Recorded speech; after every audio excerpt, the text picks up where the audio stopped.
Limerence by devdevlin, read by Ella Mabella. Summary. It does not surprise him at all to know that Hermione Granger has come to think herself half in love with him.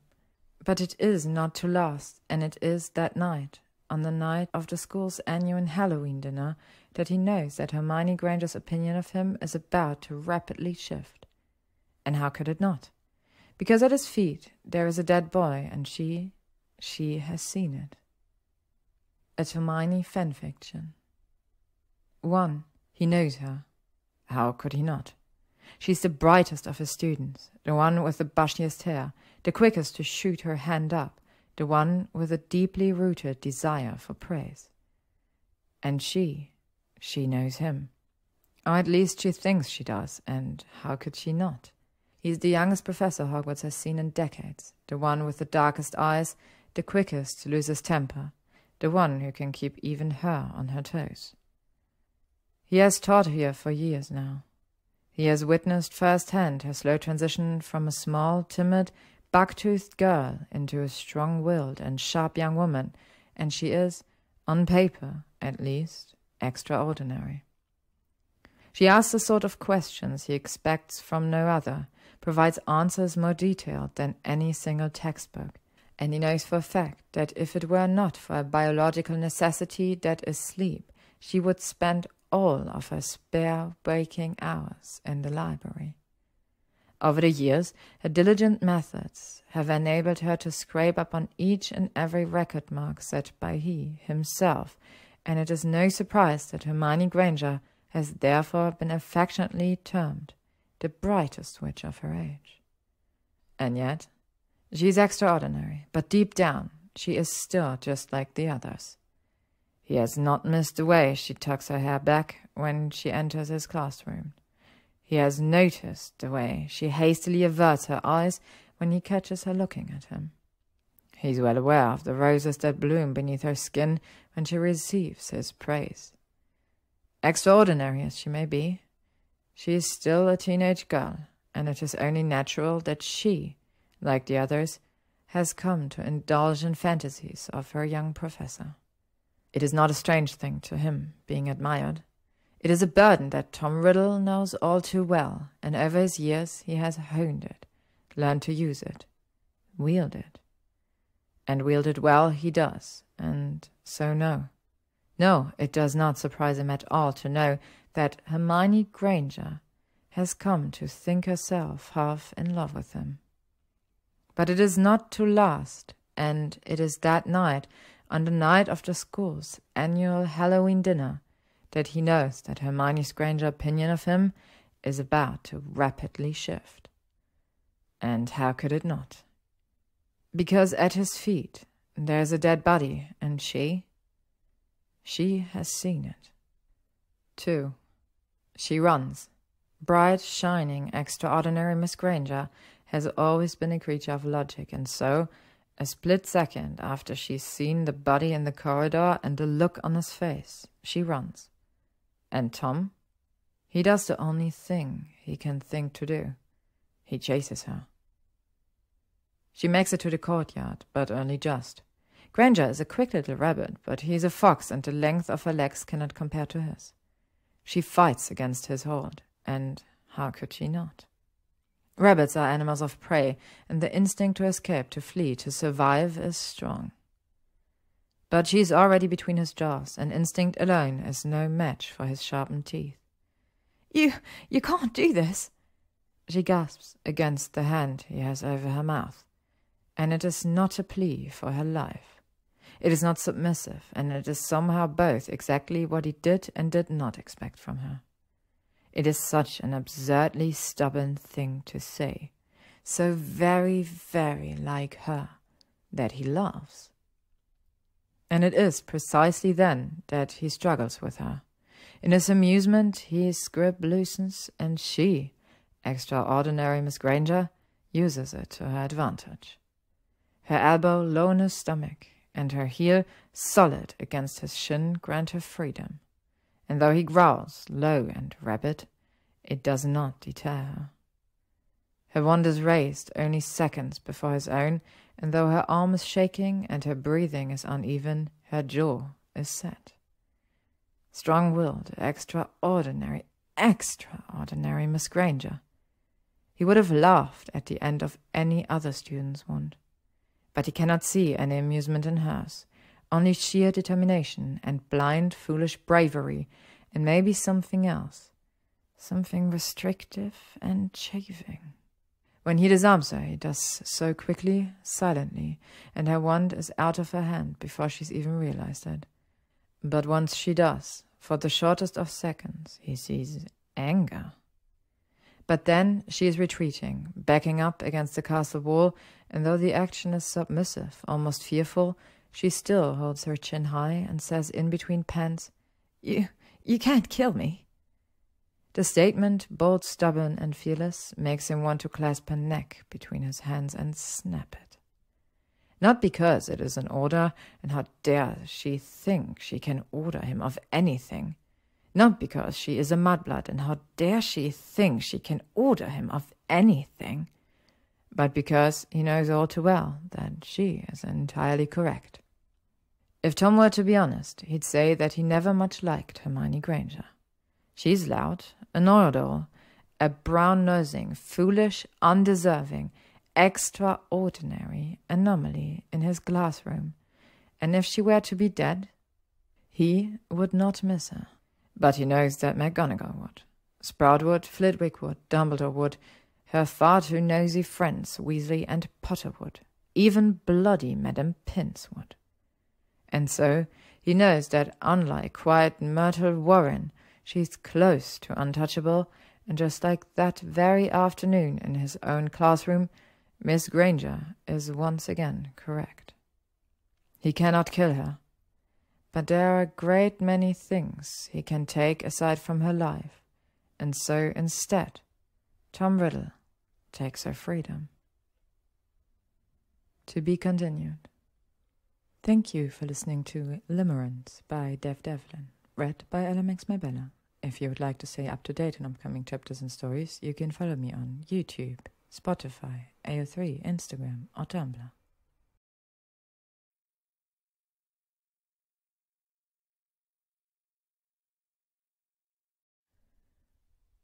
Limerence by devdevlin, read by LMX Mabella. 3.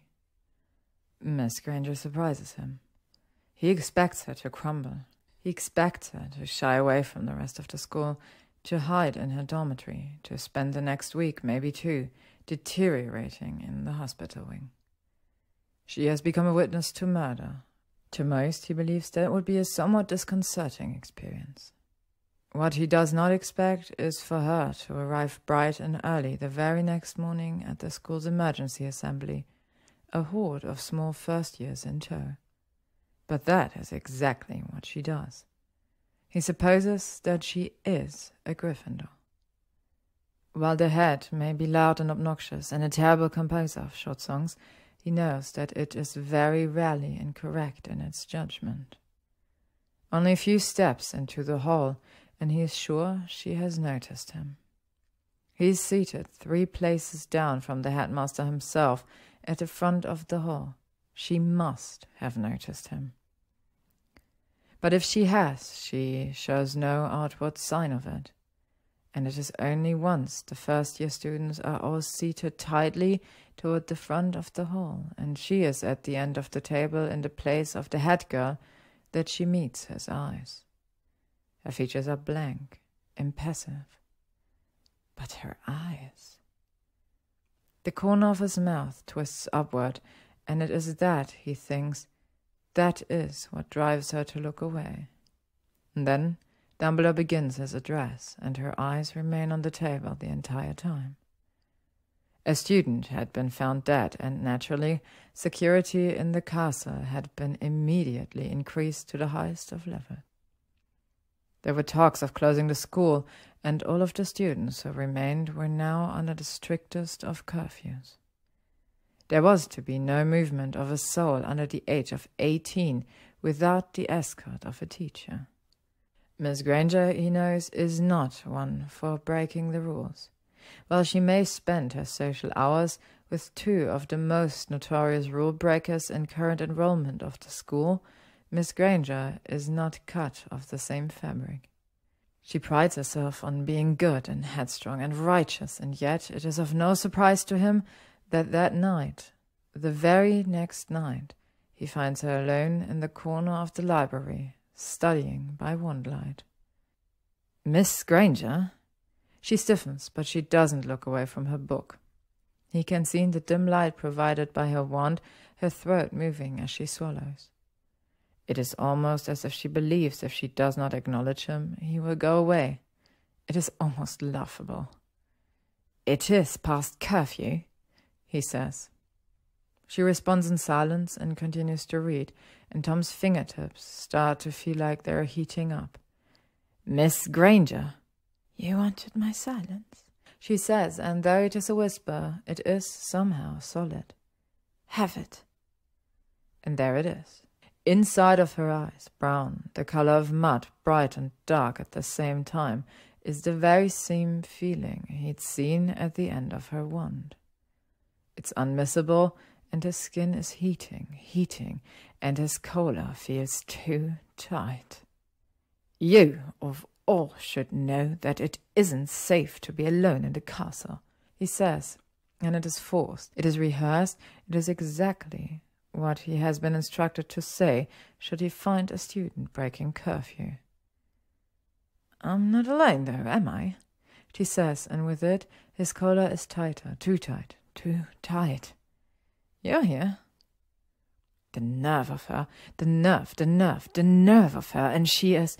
He steps closer. "What are you reading?" She swallows again, but she doesn't hesitate. "I'm reading about unbreakable vows." He runs his tongue along his teeth, and then he smiles sadly. "You won't find it." Excuse me?" "What you're looking for," he says, stepping closer again, and now at last her book is down and she's retreating. "That is what you're looking for, isn't it? How to break one." She blinks quickly and only stops retreating when her back hits the row of shelves. "You won't find it." He's close enough now that even in the shadowed light he can see her eyelashes. "Go back to bed, Miss Granger." She's trembling now. He can see it. She is like a leaf. But then... You won't get away with it," she whispers, and his breath hitches. "Professor Dumbledore will figure it out, even without me." Oh, she has surprised him again. Stubborn, strong-willed, extraordinary Miss Granger. He looks over her features, her nose, her lips, though he did not consciously intend to do so. It is also not conscious when he draws his fingers to her cheek to brush the hair from it. "If I were you, Miss Granger..." His mouth feels strangely dry, and he is the one swallowing now. "I would sincerely hope that he doesn't." She leaves then. She leaves at a speed that is very close to a run, and Tom, he stays there in the corner of the library for hours. 4. Tom doesn't enjoy teaching. 6 years he's been doing it now, and with each one that passes, he feels his patience for it withering away, wearing thinner and thinner. That isn't to say he doesn't enjoy the magic. He does. And it isn't to say he doesn't enjoy the castle. He undoubtedly does. What he doesn't enjoy is the students.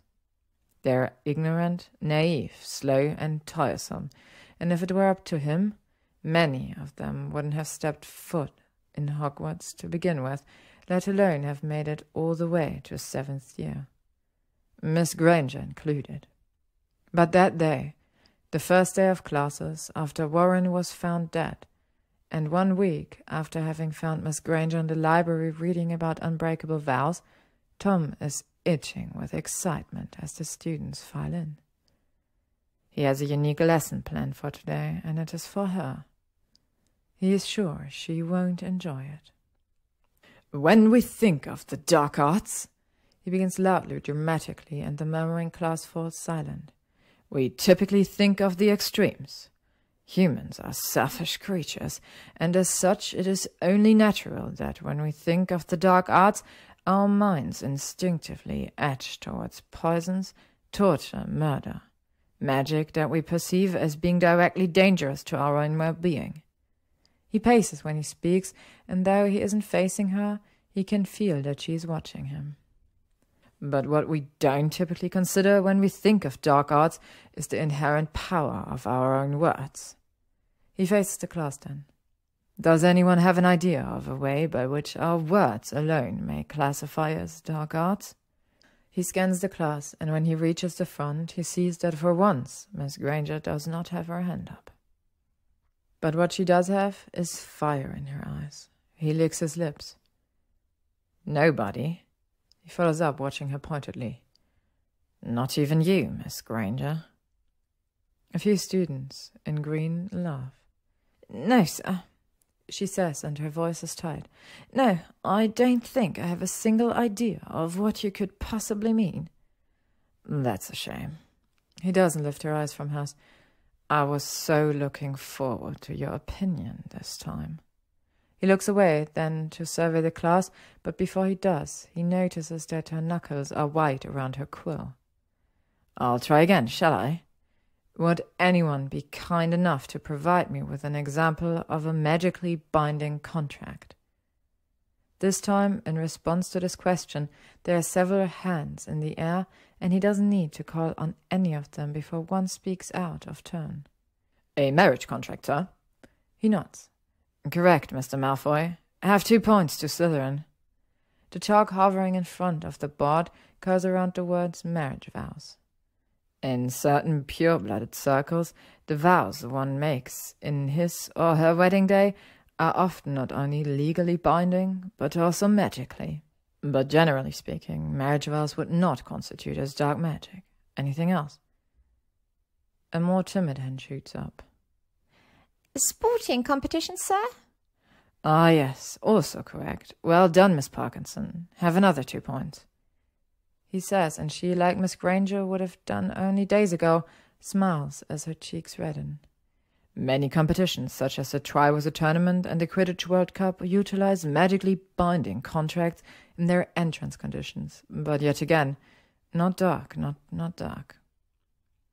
He waits until the chalk finishes its writing before he again watches the class expectantly and sees no further hands in the air.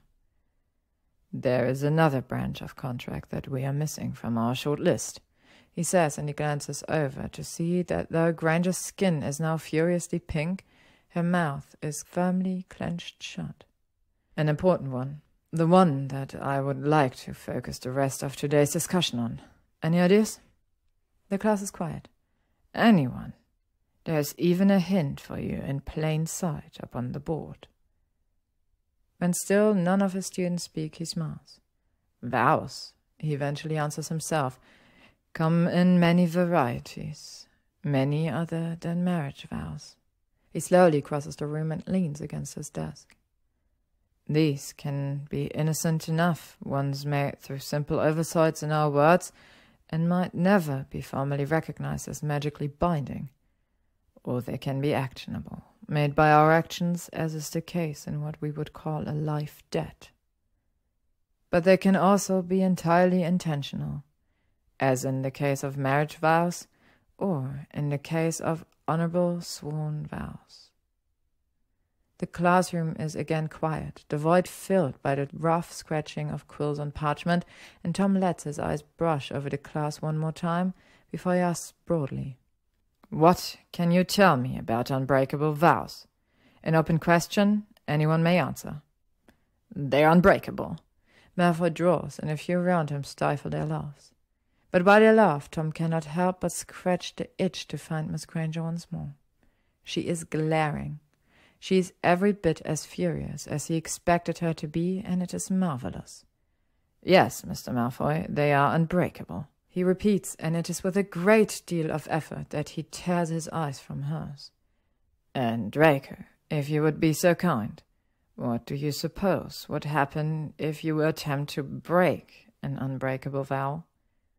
Malfoy's smirk fades, but only slightly. It's pretty obvious, isn't it, sir? You break one, you die. He grins at that. To some, it might seem obvious, to others perhaps less so. But yes, you are again entirely correct. 5 points to Slytherin, he says before he circles back around his desk. And with that, we have our next extended answer essay piece.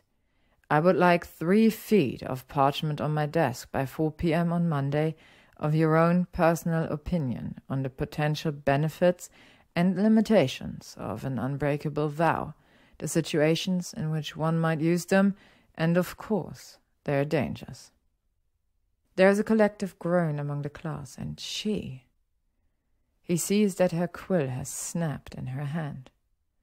And for those of you who might not be clear on what I mean by personal opinion, that means that you are to write your own essays without the assistance of your classmates.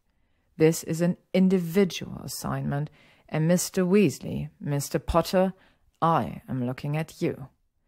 If you feel the need to take your thoughts from Miss Granger yet again, you can be certain that I will know about it. There are low mumbles of yes, sir, and yes, Professor. Wonderful. Then, if we are all clear, you are dismissed to use the rest of your allocated class time conducting your own research in the library. He finishes, but then quickly adds on. Except for you, Miss Granger. I would very much appreciate it if you would stay behind for just a short moment. As the students scramble with their belongings and begin to scrape her from the classroom, he takes a seat at his desk. He remains patient as Granger is harassed by Weasley and Potter, surely being badgered about what she might have done to warrant what could only be a punishment. And while he waits, he draws a thin sheet of parchment from his top drawer and fills in the required information. By the time he's filled in the form, she's the only one left in the classroom, but she does not approach his desk. He looks up to find her still seated, and seeing her things still out on her table, he merely stares at her expectantly. They remain that way for a full minute, a battle of stubbornness, before Miss Granger actually growls. The sound sends a deep shiver down her spine. Then she loudly pushes her chair back, the legs scraping on the stone. She packs her things angrily, slamming her books into her bag with far more force than is required, and when she finally approaches his desk, she does so with dragging feet. She stops opposite him and glares arms crossed across her chest and eyes thin with anger. "Sir!" She eventually grounds out, and he is impressed that she managed even that much with her teeth so tightly clenched. He smiles warmly at her and hands her the sheet of parchment. "For last week, in the library," he says pleasantly. She looks at the paper in his hands, as if she thinks it will burn her before she snatches it from him. When she reads it, he thinks that she, like her quill, is going to snap. By the coloring of her cheeks, the flaring of her nostrils, the twitching of her mouth, he thinks she will yell and tear the parchment into 100 of tiny pieces. He hopes she does. What a sight it would be. But no, not Miss Granger.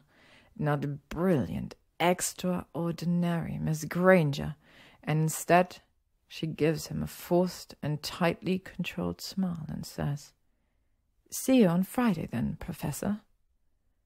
Tom leans back, and as he watches her leave, he loosens his toy. He watches each and every step. To be continued. Thank you for listening to Limerence by devdevlin, read by LMX Mabella. If you would like to stay up to date on upcoming chapters and stories, you can follow me on YouTube, Spotify, AO3, Instagram, or Tumblr.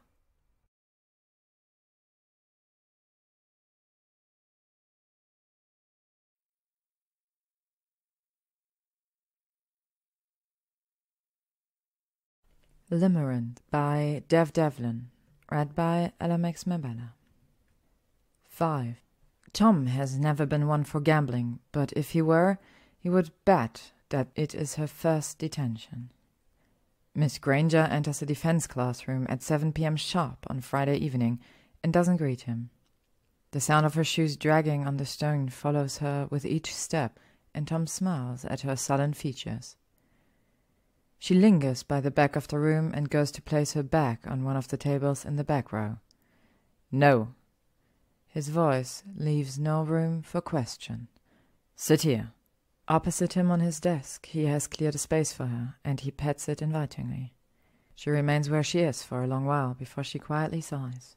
He smiles as if she isn't telling him she wants to murder him with her eyes and says, "You have a wonderful timing, Miss Granger. I do hope you had dinner before you came, because I dare say we'll be here for quite some time." She blinks at him blankly and drops her things, lowering into the chair opposite him. "For your detention this evening," he continues, pushing a tall stack of parchment from his side of the desk into the space between them, "I would like for you to assist me in grading these." To her, he knows the opportunity to grade the work of other students is just as tempting as dinner scraps are to a dog, and at the sight of the pile, he sees her lips twitch. "My second-year Hufflepuff and Ravenclaw class have submitted only today their half-yearly assessment. 2 feet on the methods of distinction between ghost and ghoul." He doesn't miss the way Miss Granger straightens and eyes the parchment, grudgingly curious. "If I remember correctly, you received full marks for your own all those years ago. Wonderfully written." At this compliment, she blinks and forces her eyes off of the pile, squares her jaw. "And I don't suppose you've considered that it might be slightly unfair to your students having them mocked by me?" He hasn't heard her voice in more than a day, and the anger in it makes his clothes feel tight. He swallows and says, "Not at all," before he passes her a quill. They start working together then, and they do it without much in the way of conversation. Their quills scratch together, the tall clock ticks away behind them, and every now and then she asks a stiffly worded question. What if they've gotten the idea right, but haven't expressed it very well? These two have used the same sentences. Should I take marks? A few times there are not questions at all. This one is completely off topic. I can't read this handwriting. This one doesn't have a name. Each time he answers her queries politely, and each time his hands tighten around his thigh. But an hour in, and she quietens. She learns from his answers, quick as ever, and they grade essays together silently. Tom has had many students in his classroom for detention over the years, far too many to count. Typically, the nights are long, awkward even, and they might be his least favorite part of teaching. But this one he quite enjoys, and he enjoys it because of her. She works quickly, efficiently, but he can see that she is on fire. He knows it because of the narrowing of her eyes, the puckering of her lips, the hasty pace at which she writes, the scars she makes when she reads a particularly bothersome statement. It is amusing, and it makes him want to press his hand into her skin. He watches her when she's not watching him, and he enjoys every minute of it. 2 hours go by before he slips up. It is an accident. He doesn't mean to. It slips from him without intention, and the promptness of it nearly surprises himself. "Why were you in the dungeons?" Hermione jolts, glancing up from her marking, and the skin on the bridge of her nose folds to form soft wrinkles. "Pardon?" He leans closer. "What was it that drove you away from the dinner that night? That night you found me in the dungeons?" Her scowl doesn't move. I was looking for you," she says, as though the idea is repulsive. "I wanted clarification on my—" She looks at the pile of parchments and laughs lightly, but it is not at all genuine. "On my own essay. On why you gave me a 14. You weren't at dinner, and you weren't in your office, so I looked around and—" She shakes her head, and now it is Tom's skin that wrinkles. For a while he'd allowed himself to believe that she'd known. About the basilisk, about the mudbloods, about him. And that she'd intentionally sought him out, intentionally caught him in the act, but he can see it. It is in her repulsion, her anger, the clear sense of betrayal she's been wearing since that night. She's not lying. And what she'd said, it is unexpected. It is innocent. She had caught him in what had been a game of chance, and she lost it. And now, she's stuck. He doesn't mean to laugh, but he does. You were skipping what is arguably Hogwarts' finest dinner of the year to see me about schoolwork? The skin on Granger's cheeks darkened. I just thought it was just incredibly unfair of you, I mean. You gave Malfoy a 15. He snorts. At that, Tom Riddle actually snorts, and following the sound, he feels an uncomfortable prickling beneath the skin of his face, warm and foreign. But that, her innocent, simple reason for venturing away from safety and catching him in the midst of committing murder, it is almost like fate. And she is. And then he's laughing. He cannot stop, and it's just like the heat that she started, the one festering under his skin. And she is so... Oh, I'm so very glad that you agreed to our vow, Miss Granger, he says in between his laughs, and she is rearing back from him now. I would have hated to have killed you. Her chest is moving visibly. She's blinking away what look like tears, and she's looking at him like she wants to run. And when she does, he doesn't stop her. He lets her go, and after she is gone, he leans back and breathes, as though he is starving. She has taken the air with her, he thinks, as he removes his tie. She has taken the air and left her fire beneath his skin, and he's burning. He doesn't sleep that night, and it is because of her. Her puckered lips, her reddened skin, her heaving chest.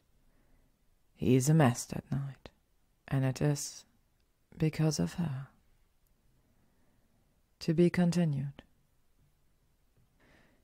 Thank you for listening to this chapter of Limerence by devdevlin, read by LMX Mabella. If you would like to stay up to date on upcoming chapters and stories, you can follow me on YouTube, Spotify, AO3, Instagram, or Tumblr.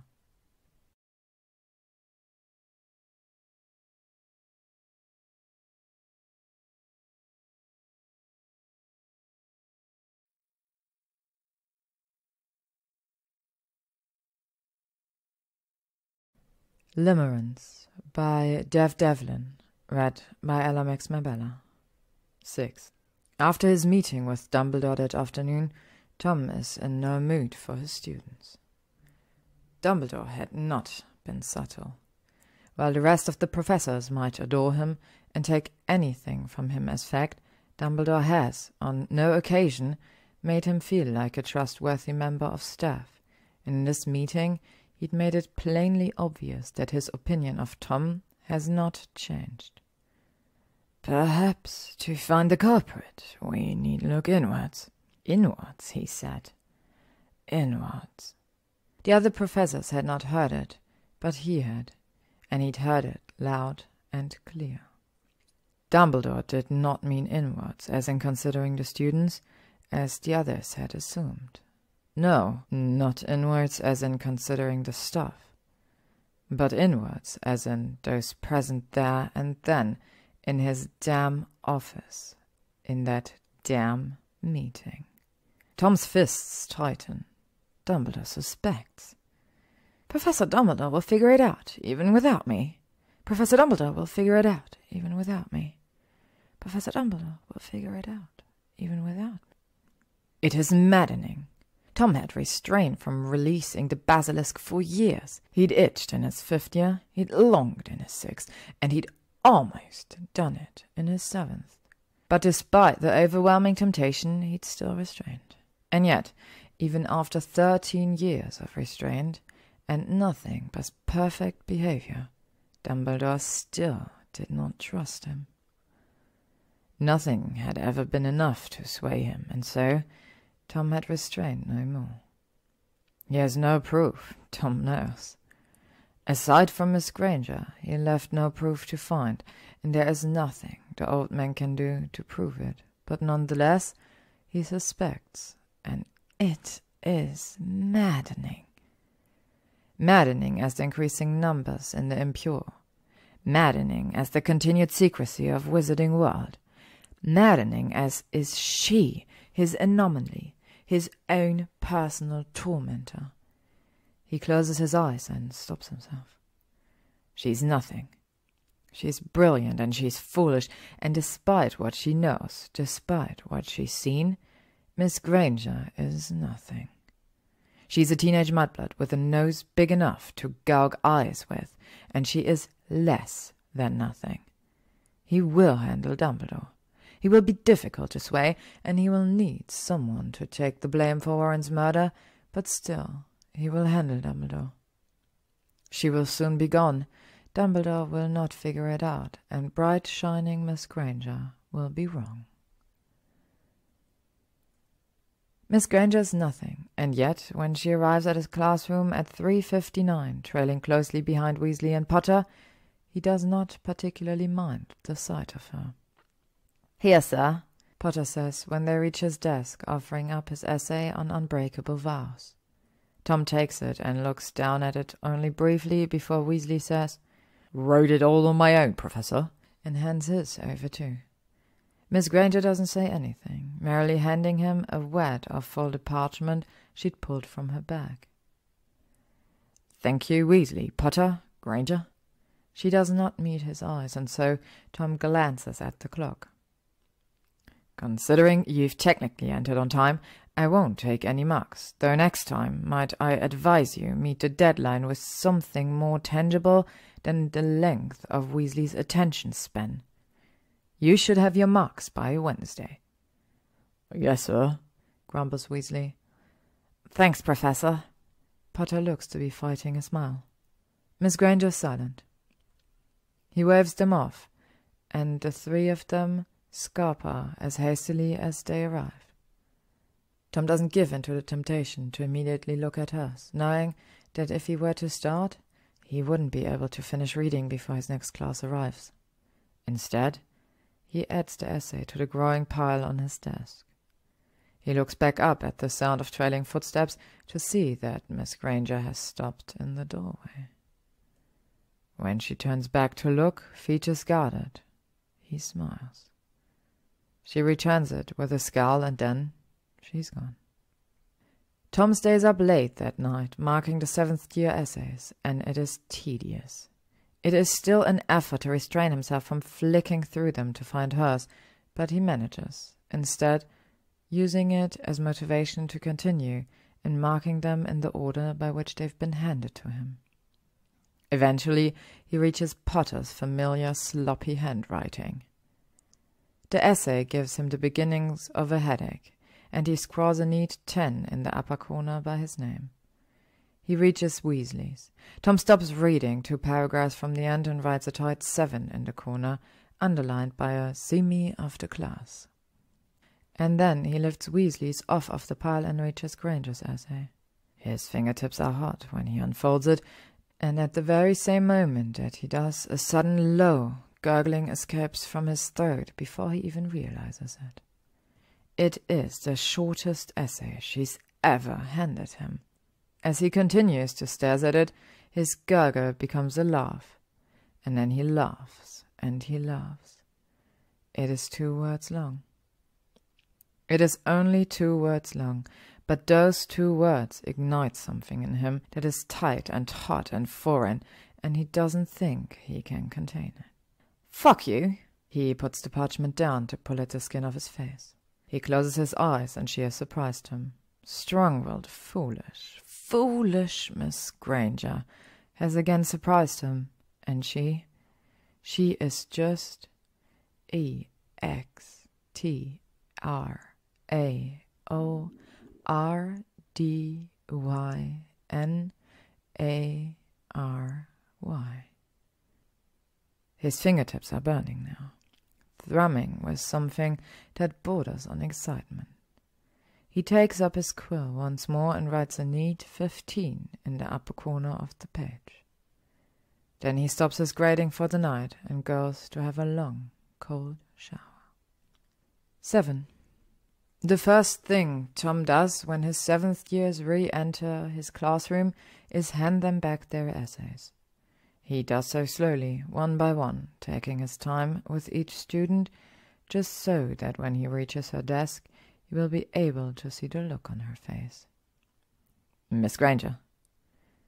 She looks up at him, and oh, she looks guilty. And when he hands her her parchment, she sheepishly takes it from him. He remains where he is, watching as she opens it, and at once her eyes widen. All traces of guilt vanish, and she looks up from her grate to stare at him with accusation and horror and fury. When Tom speaks, it is low and just for her. "Well done, Miss Granger. Some of your best work yet." And for the entire remainder of the class, he sees as she boils in her seat. That evening, Miss Granger enters his office behind the classroom without knocking, and when she does, she brings a storm with her. She's a mess. She's irate and ruffled, and she is beautiful. The only greeting she gives is in the slamming of her palm down upon his desk, a graded sheet of parchment scrunching beneath her fingers. "What is this?" Tom stares, drinking her in. Brilliant, foolish, beautiful Miss Granger. "Could you close the door, Miss Granger?" Is this a bribe?" In her voice are tremors. "If you think that I would, great will not buy my silence." He sighs and flicks his wrist, and the door swings shut behind her. Then he pushes his chair back, creating a distance between himself and his desk, between himself and her. "I was under no impression that they would." "It's what?" "I didn't give you full marks for your obedience, Miss Granger," he clarifies. Her eyebrows draw together, her nostrils still twitching with her anger. "Then why?" "I suppose I gave you the marks as a show of respect." He shrugs. "For years, like most, I believed when trouble found you that Potter and Weasley were to blame. But your behavior lately, what you wrote as an essay, that's who you are, isn't it? Who you really are." What are you? That's nonsense." "You hide, Miss Granger." He leans his body slightly forward, closer to her. "You hide in plain sight. You are good. I don't deny that. You're an innocent. But there's something more, isn't there? Something that others don't see. Something in you that doesn't merely want perfect scores and perfect record. It wants more. It doesn't want to hide behind them. It doesn't want to be contained." He rises now, and he circles towards her, and for once she does not retreat. "You hide in plain sight, just like me. But you showed me, and now I see you." She blinks rapidly, and the side of her nose is raised half a skull. "I am nothing like you." The defense in her tone has him smiling. "You are everything like me." "You murderer!" she spits. "I am nothing." He strikes. He grips her shoulders tightly, roughly, pushing her back so that her legs collide with his desk. And though she gapes, he can feel her muscles contracting through her clothing. She makes no attempt to run. "Fuck you, you told me." He leans in closer, and his voice is low. "That's what you wrote, and it was honest, wasn't it? You were honest. You were finally unapologetically yourself, weren't you? That must have taken a great deal of courage to be so honest with me." He sees the beginning of tears pooling in her eyes, but behind them the fire still lingers. "Yes," she sniffs. "You saw me. You saw what I did to her. I wouldn't have chosen for you to see that, but you did. And I was forced to be honest with you, and now I want you to continue what we've started. Be honest with me," he says. "Hermione." Her lip quivers. "You're angry with me," he says, questioning. "You're furious?" She makes a single stiff nod. "Seeing me, seeing what I did, that hurt you?" Another nod. "I hurt you? This time, when she nods, it is accompanied by a slight whimper. "You trusted me, and I broke that trust. You looked up to me, you admired me, you even, well, you liked me, didn't you? You had a perception of me built up in your head that didn't align with what you saw me do, and now you feel like that. Like I've been taken from you, don't you?" She doesn't respond, and the only movement she makes is in the bobbing of her throat. But then, a nod. He breathes outward gently through his nose. "I'm sorry," he murmurs. When she blinks, a tear rolls down her cheek. He releases her shoulders, wiping the tear away with his thumb, and the skin of her cheek is soft and warm, like silk. "Why did you do it?" she whispers, and another tear breaks free. "Why did you?" He cups her cheek now, his other hand mirroring the gesture, and when she does not move, he leans down and rests his forehead on hers. "I'm sorry," he repeats. "She was a student." Her voice cracks. "She was. Couldn't you just make me forget?" "Oh." He strokes her cheeks with his thumb, soothing. "No, I would never do that." "Please." She grips his form. "I don't want to know anymore. Please." "No." He moves his hand downward, down over her jaw, his fingers resting on the skin of her neck. "Now I've seen you, Miss Granger. I have no desire to see you go." She pulls back, but only slightly. "What?" The skin on her forehead is wrinkled. Her eyes drift back and forth between his. She is confused, and they are so close now, and he cannot help it. He glances down to her lips, and it is his throat that is bobbing now. She moves before him, and she brings her hand to splay on his chest. They are small and fragile, and though his robes are beneath, the skin below where she touches is hot and bothered, and he cannot help it when he leans in. "What are you doing?" She is small and fragile, and yet, when she pushes him back, it is with enough force to create some distance between them. She wipes at her cheeks, and they are red. In her eyes there is understanding there, and they are horrified.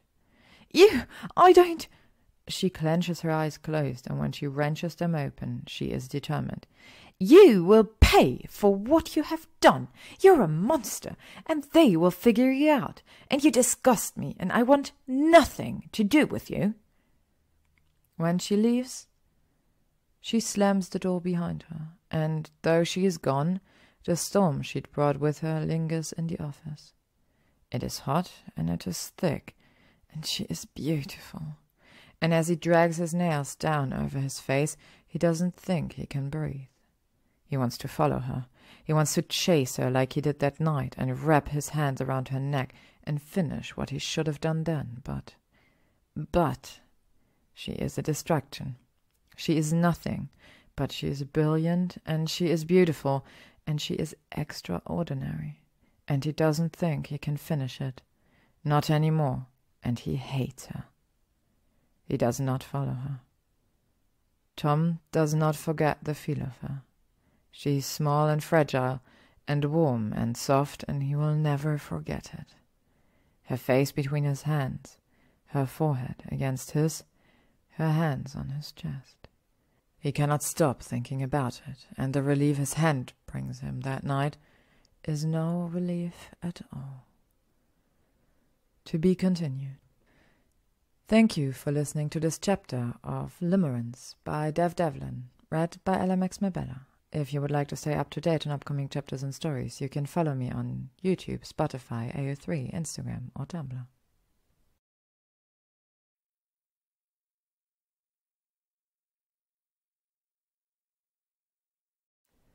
Limerence by devdevlin, read by LMX Mabella. 8. Tom does not see Miss Granger in his classes for a week, but he knows she's still around, because he sees her from a distance at breakfast and at dinners. Intentionally missing classes is unlike her, though he supposes that a great deal of her behaviors lately have been unlike her, and so Tom allows her to have her time. It won't be long before she will come back, he knows. Her nudes are scheduled in 5 months' time, and he is sure that she would rather gnaw off her own hand than fail her nudes. But even still, he finds that her absence is equally as distracting as her presence was from his teaching. Without her in the front row, his attention is not drawn from the other students. He does not find himself glancing back to the front row every 5 minutes, and it is refreshing to see the other students fill in the gaps without her there to answer each of his questions. Yet he spends more time than he should wondering where she is instead. Multiple times that week he had to ask his students to repeat their questions, as he was too lost in his own thoughts to hear them. Multiple times he had to forcibly silence the voice. "Where is she? Where is she? Where is she?" and reassure himself that she was avoiding him because she simply needed time to process. She would come back. She would come back, and when she did, she would be most apologetic for keeping him waiting. She would come back, and when she did, all would be right again. It is not until the following Monday morning, 2 weeks after his last encounter with Miss Granger, when Dumbledore requests to see him in his office, that he learns where she's been. "Take a seat, Tom." Tom does as requested, gives a perfunctory smile. "To what do I owe the pleasure?" Dumbledore crosses his wrists, resting them on his desk. "A certain matter has come to my attention, one revolting around a student, Hermione Granger." Tom blinks, and the action is too quick, driven by reflex, and it is telling. "Oh?" Dumbledore watches him analytically now. There is nothing more he can do. To speak any further would suggest knowledge, care, and so Tom waits. To be searched the way Dumbledore is currently searching him is unsettling, yet he has become accustomed to it. He has known Dumbledore for years, and he is well acquainted with the way he probes and pushes when he does not wish to be caught. Tom is sure that it works on the others. He is sure it works on everyone Dumbledore tries it on, a legilimency so subtle that not even the best ministry has to offer would detect it. But it does not work on him. "How has she been with you in class as of late?" Dumbledore asks after a long pause, and Tom, well composed now, frowns. "Wonderful," he says, and it is not a lie. "She's an extraordinary student." Dumbledore hums, moving to stroke his beard with thought. "Then would you understand my curiosity as why she has requested to discontinue with Defense Against the Dark Arts so close to her final exams?"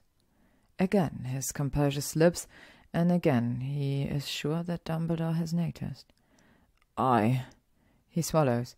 "I doubt I'd have any more of an idea than you," Tom says, voice stiff in his efforts to control it. "This is the first I've heard of it."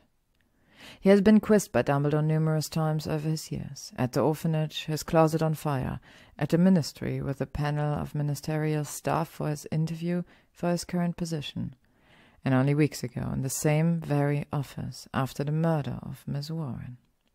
And yet, this is surely the stupidest he's ever looked in front of Dumbledore. "And there hasn't been anything leading up to this?" Dumbledore presses, a crease that is not caused by his wrinkles between his brows. "Anything at all?" "No," he says, probably too quickly. "Not that springs to my mind." "No troubles with the curriculum this year? No trouble with other students in your class? I do recall some problems with young Mr. Malfoy a few years past." Tom forces a short smile at the reference to Draco's broken nose. "No, she's always been a model student, although—" He shakes his head, and this time it is controlled. "Never mind." Dumbledore's eyebrows lift. I only mean Miss Granger's head girl. She might have the busiest timetable in the entire school. Don't misunderstand. She's a perfect student, and she performs outstandingly, but defense is not her top class. Perhaps," he shrugs, "perhaps the pressure has finally become too much."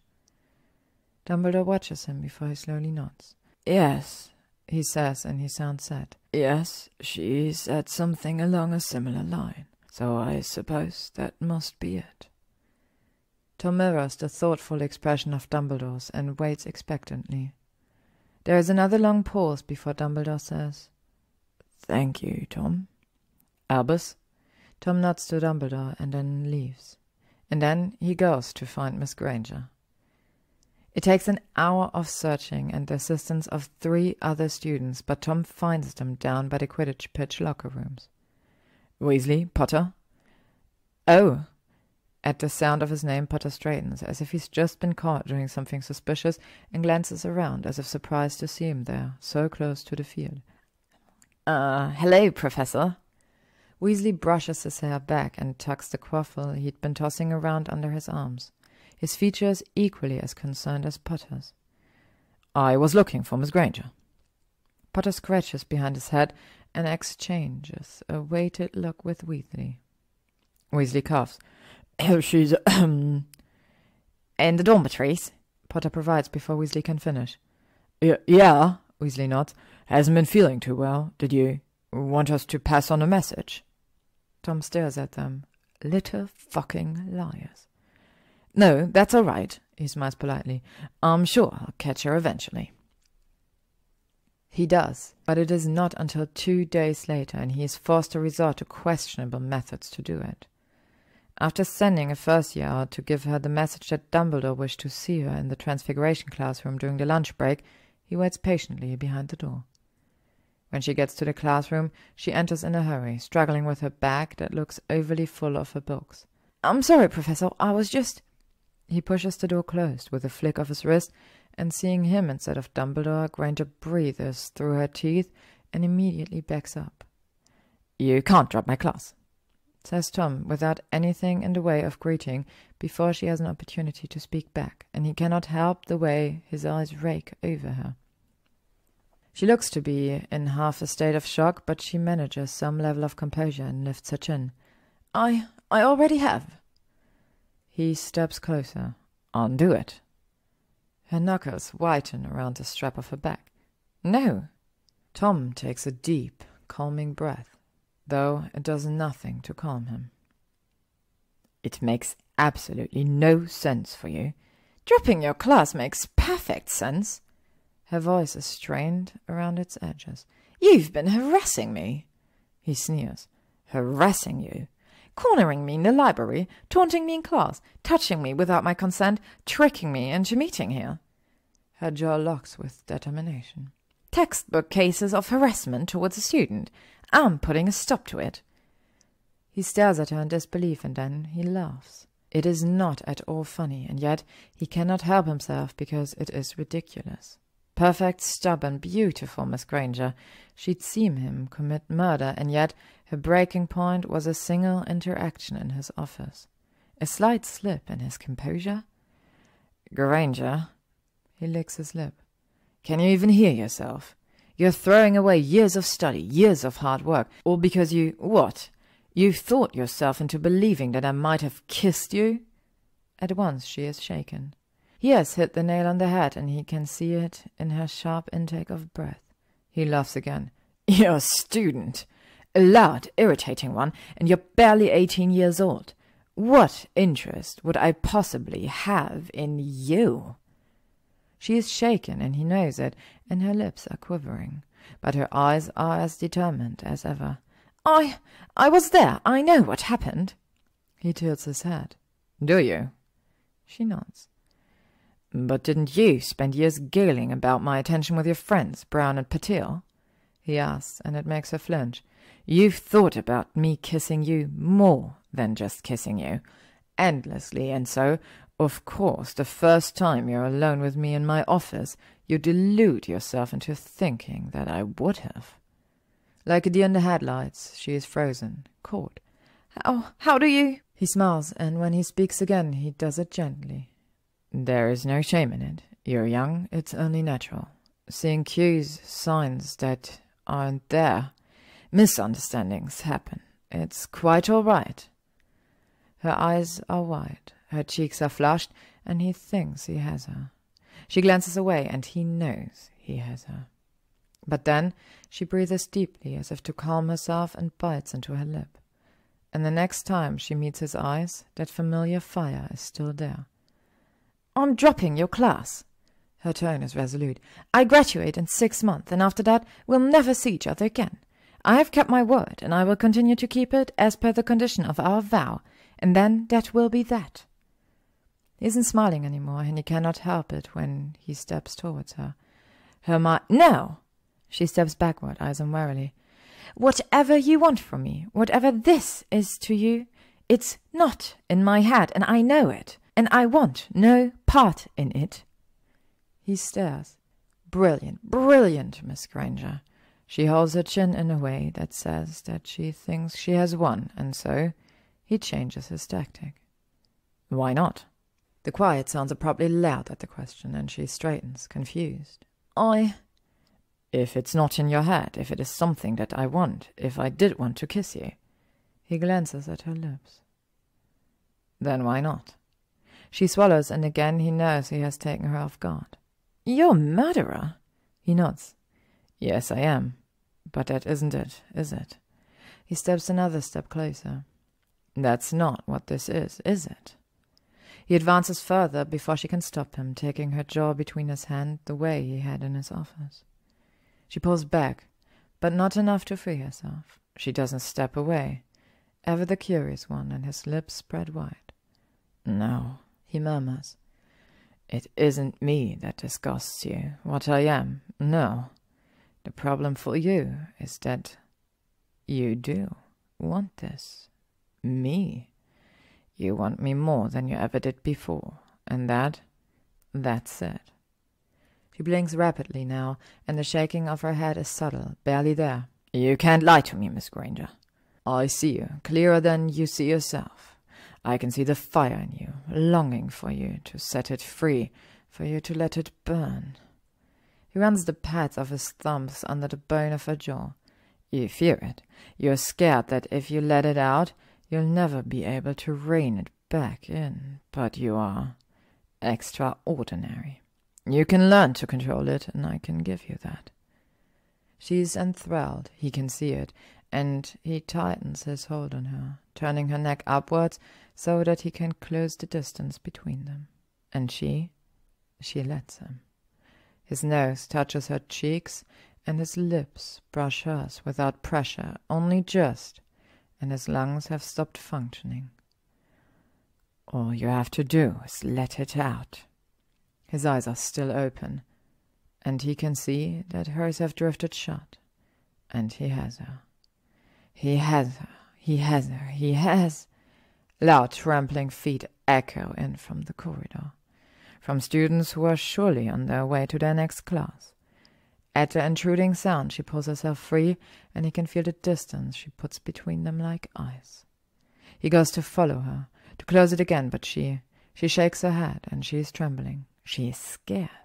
So scared, and it's wrong on her, and he wants to wring her neck and shake it out of her. But she dashes out of the classroom before he can, and he is stuck with it, that look, that helplessness, and it does not leave him. It plagues him, and Tom does not see Miss Granger again after that. Not in his classes, not at breakfast, and not at dinners. But he sees her in his dreams. He sees her each time he closes his eyes, and every time she is just as scared, just as helpless, and he is lost. To be continued. Thank you for listening to today's chapter of Limerence by devdevlin, read by Alex Mabella. If you would like to stay up to date on upcoming chapters and stories, you can follow me on YouTube, Spotify, AO3, Instagram, or Tumblr.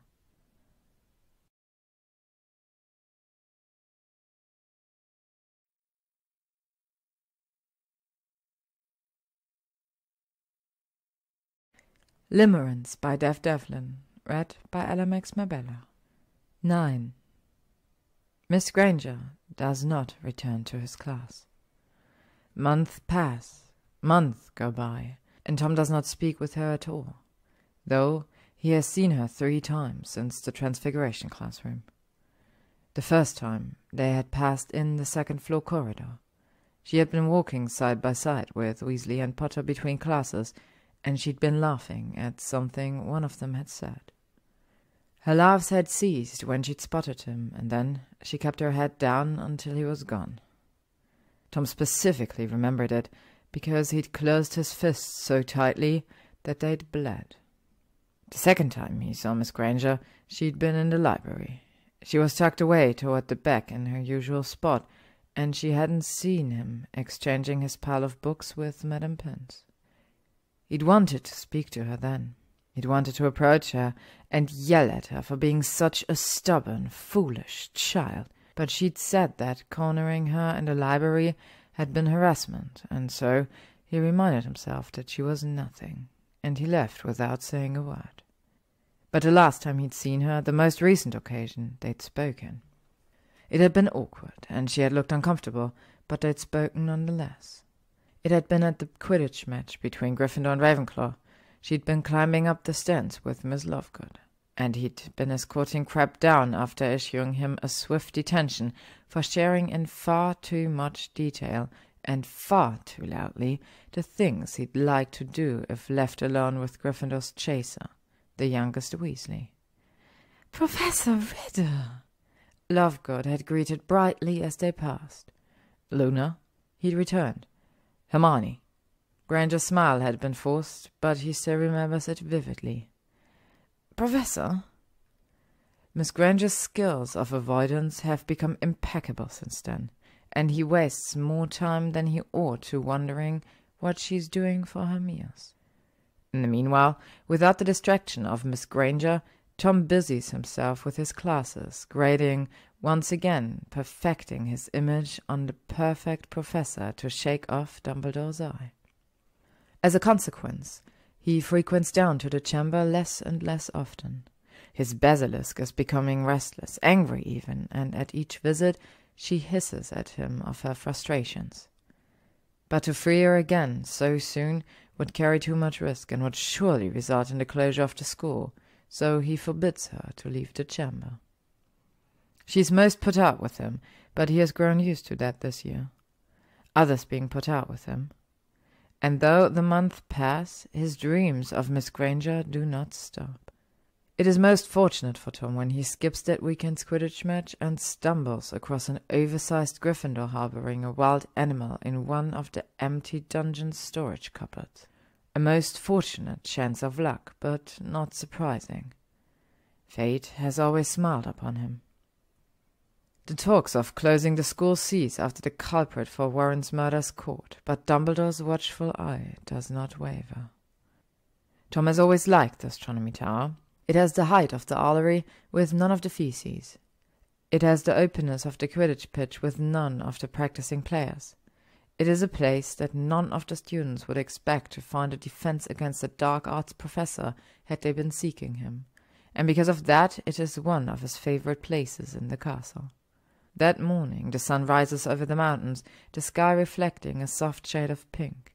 There are thestrals flying over the forest in the distance, and over the castle to the west, parliaments of owls circle, various packages and envelopes clutched between their claws. It is peaceful watching them. "Turning in a student to take the blame for you?" At the breach of serenity he whirls around, and she's there, an angry, poised lioness. Beautiful, beautiful, awful Miss Granger, and he isn't immediately sure if she's another dream or not. "Yes," he says tiredly, not having the energy to argue, and though seeing her, speaking with her, has been all he's wanted over the last few months, he turns back to the view. "Have you no shame? Don't you feel even the slightest bit of remorse for what you've done?" she demands. "You weren't satisfied with taking just one student's life, but now you take 3? He scoffs, but with the wind, he is sure she wouldn't have heard. "Remorse is for the weak," he mutters. She makes a sound, indignant, scandalized, and at once it seems to bury itself in his mind. Another way in which she will torment him later in his dreams, he is sure. "I should tell them," she threatens, and though he isn't looking, he can hear it, how close she is to crying. She's always crying, and it is infuriating. About you? About everything? He closes his eyes briefly and then turns to her. Go on, then, he hisses, and she flinches at his tone. Tell them, and they will watch as you crumble and turn into nothing. She does not respond, and the wind blows her hair back from her face, back far enough to make the red rings under her eyes seem more prominent. But it doesn't deter him.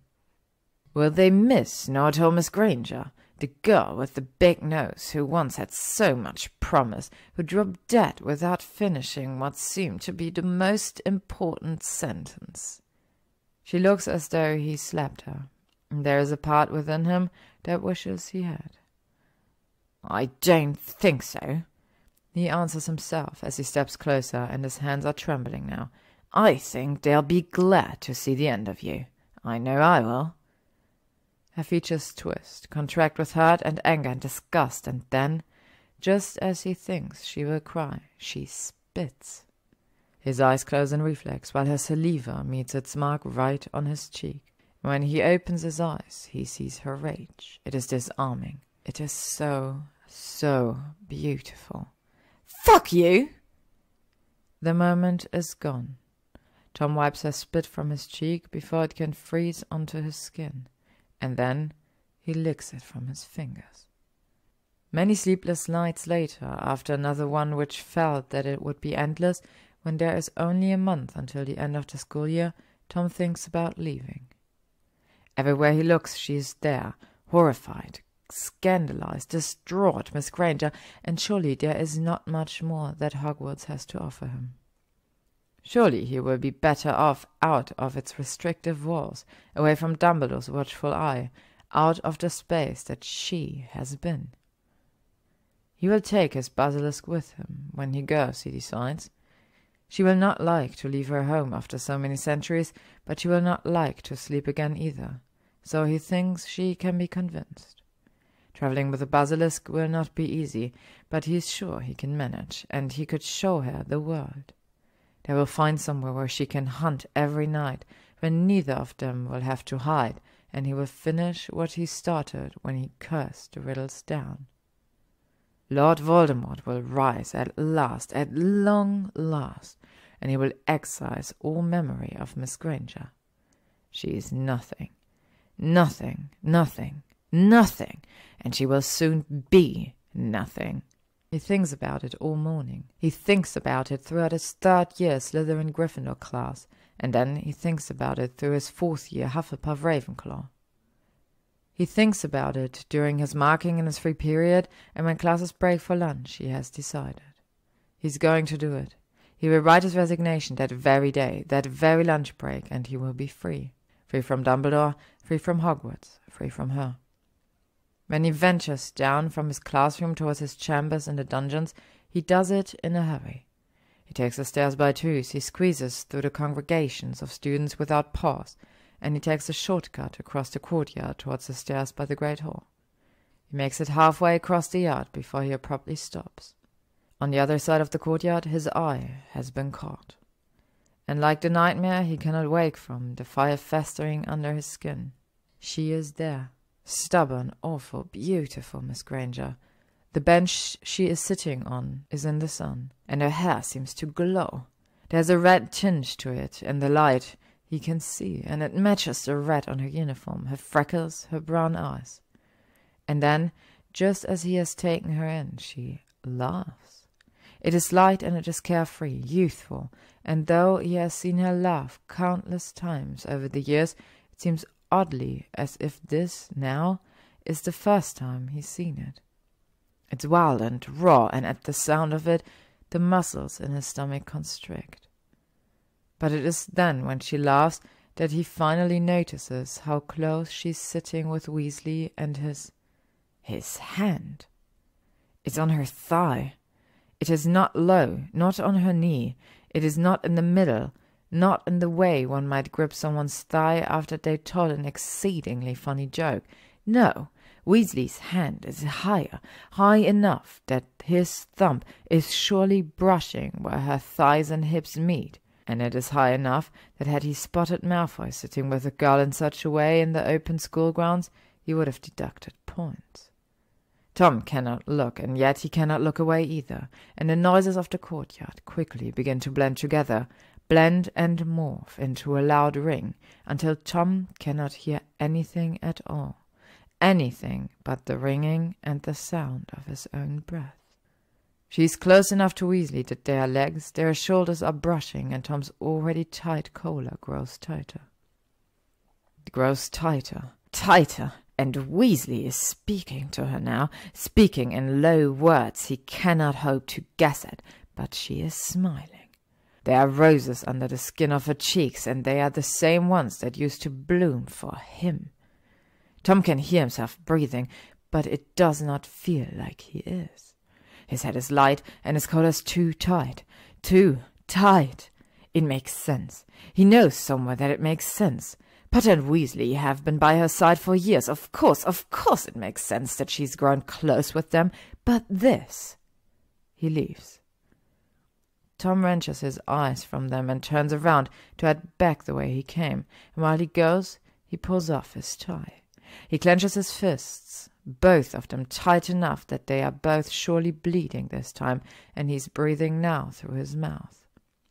He veers off from the corridor into an empty classroom, slamming the door behind him, and he's heaving now, loud and ragged, and his skin is hot. His blood is rippling, prickling, burning, and he cannot fucking breathe. Tom rips at the collar of his shirt, the buttons tearing from the fabric, and he leans his head against the cold stone of the wall. Weasley! Fucking useless! Waste of space! Weasley! He's never liked Weasley, any of the Weasleys for that matter, but this! He shakes his head at the instinctive thought of killing him. You weren't satisfied with taking just one student's life, but now you take 3? She wouldn't like it if he made it 4. She wouldn't like it at all. No. Miss Granger would most vehemently disapprove, but he cannot help it. He cannot help but picture Weasley's head off of his body, his eyes wide and unseeing. Tom's hands come down onto the stone wall harshly, the bones in his palms protesting. He repeats the action again and again until his blood is left on the stone, until he cannot feel his hands anymore, and then, between his ragged breathing, a sudden high-pitched sound. It slips out, high and surprised, and he cannot control it, and he laughs. He laughs and laughs because now suddenly it is all so clear. He hadn't seen it before, but it was right in front of him the entire time. The boy is the problem. He hadn't seen, he hadn't known. Perfect, brilliant, extraordinary Miss Granger. He hadn't even thought that another had seen her the way he had. But stupid, thick, worthless Weasley had, and that was the problem. The boy was the problem, and the boy too was the answer. That day, in the Transfiguration classroom, she'd so very nearly given in to him, but something had held her back. He'd assumed it was herself, her own nature, her stubbornness, her goodness. But he'd been wrong. It hadn't been her at all. It was the boy. His love is manic now, because he has a better idea than leaving Hogwarts, and it is simple. Remove the boy. Remove the boy, and there will be nothing left to stop her. Remove the boy, and his basilisk will be most pleased. Multiple problems. One answer. Tom is there grinning now, and his breathing is beginning to level, his blood beginning to cool. All too suddenly, it seems that Weasley is not quite so worthless after all. To be continued. Thank you for listening to today's chapter of Limerence by devdevlin, read by Alex Mabella. If you would like to stay up to date on upcoming chapters and stories, you can follow me on YouTube, Spotify, AO3, Instagram, or Tumblr.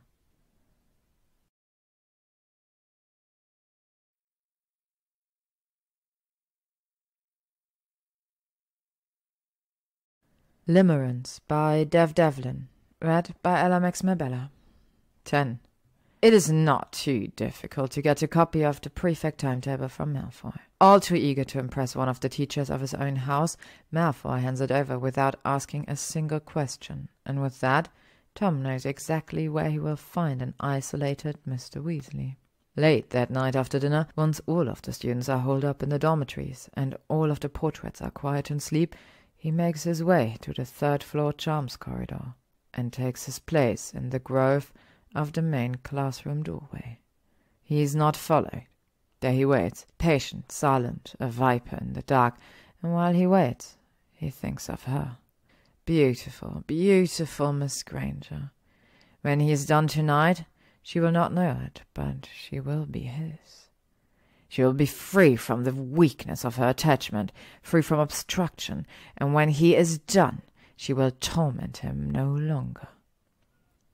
And so Tom waits, and he waits, and he waits. Tom waits for what feels like hours, and just as he begins to consider whether Weasley has elected to neglect his prefect duties for that evening, the telltale sound of shoe soles dragging on stone, light reflecting from a dimly lit wand. Tom smiles. Then he steps out of the doorway. Shit! Weasley jumps, and Tom is almost pleased in seeing that his classes can't have been a complete waste of time, because he very quickly raises his wand. But then there is recognition, and his wand is back down. "Oh!" Weasley breathed loudly. "Blimey, Professor, I didn't see you." "Weasley?" It is a good thing the corridor is almost pitch black, for if it were light, Weasley would surely see the excitement in Tom's blown pupils. "Prefect duties?" "Yes." Weasley nods. "Sir, 50 more minutes." "It's a good night for it," says Tom. "Quiet. I trust your rounds have been uneventful." "Yeah. Found a big old rat, though, by the armor." Weasley gestures back the way he'd come to where the entrance to the armor gallery is.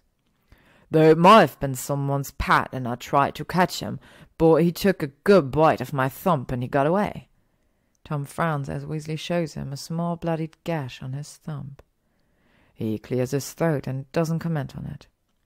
"If you aren't busy, would you mind assisting me for a moment?" he asks instead. "Downstairs. There's a broken bit of magic in the plumbing of one of the bathrooms. It looks to be an easy fix, but it's one surely in need of 2 hands." Ron seems to need a moment to process what he'd been asked. Well, I'm still just on rounds, and no offense, sir, but Malfoy can be a bit of a git when we don't finish our assigned round, so I think I should—" "It'll only take a moment." Tom gives a reassuring smile that thought he'd normally give to his first years. "I won't say a thing. Malfoy will be none the wiser." All right, then." Weasley looks uncertain but shrugs. "If you think I can help." Tom grins and doesn't hesitate to begin to lead the way back to the stairs. "Oh, I am most certain that you can." When the basilisk feeds that night, Tom watches until she is done. She leaves no scrap behind. When Tom wakes the next morning, he does so languidly, leisurely stretching out his muscles one by one, and he feels more relaxed than he has in months. That breakfast passes as most do, slowly, uneventfully, and he makes small talk with Professor Sinistra while he takes his usual coffee and toast with scrambled eggs on the side. He does not see Miss Granger.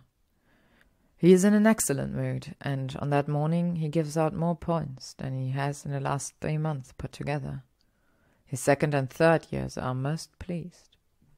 The weather that morning is bright, and although the grounds are still coated in a thin layer of snow, the sun is out.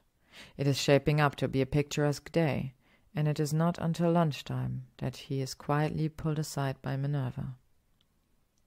She brings him into her office and gently tells him that a student has gone missing. She tells him not to panic.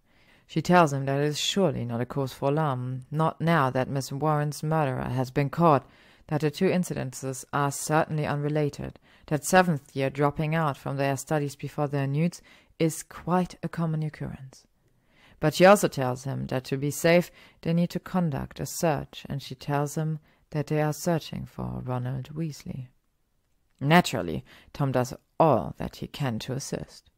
While Dumbledore and the other professors search the castle, he accompanies Minerva and Severus into the forest to search between the trees, between the roots, in the inside of the caves of the forest's known beasts. Together they search all afternoon and all evening, and they search well into the night. They do not find him. 11. Days pass, and there's no sign of Mr. Weasley. And to Tom, there's no sign of Miss Granger either. With each day that passes without a sight of her, his disappointment in her grows. It grows and grows, and by the time a full week has passed, he begins to wonder whether he will see her again at all before she graduates. It is his own fault, he knows.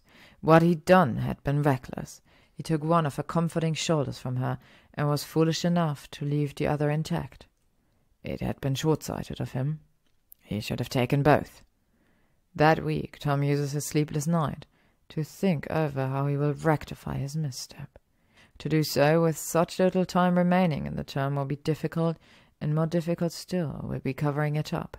One teenage boy disappearing at exam time is one thing, but two close friends disappearing sequentially will make a pattern. Moreover, Potter will be more difficult than Weasley, he knows. Without prefect duties, opportunities to find him alone will be few and far between, and Potter, having been raised by Aurors, has been the best student in his class for 7 years now. It would be much harder to fool Potter than it had been to fool Weasley. But Tom supposes he has always enjoyed a challenge. It is not hard to see that Potter is miserable in the absence of his red-headed friend. Without Weasley by his side, he barely pays attention to his classes, and after dismissing his 7th years for the final time that week, Tom watches the way Potter dawdles out on his own, avoiding conversation with his classmates. That is how he will strike, he decides. He will offer Potter an open ear. He will get him alone and reassure him, comfort him in his time of need, and then, when his guard is down, he will snuff him like a candle. On Saturday evening, Tom sits alone in his classroom.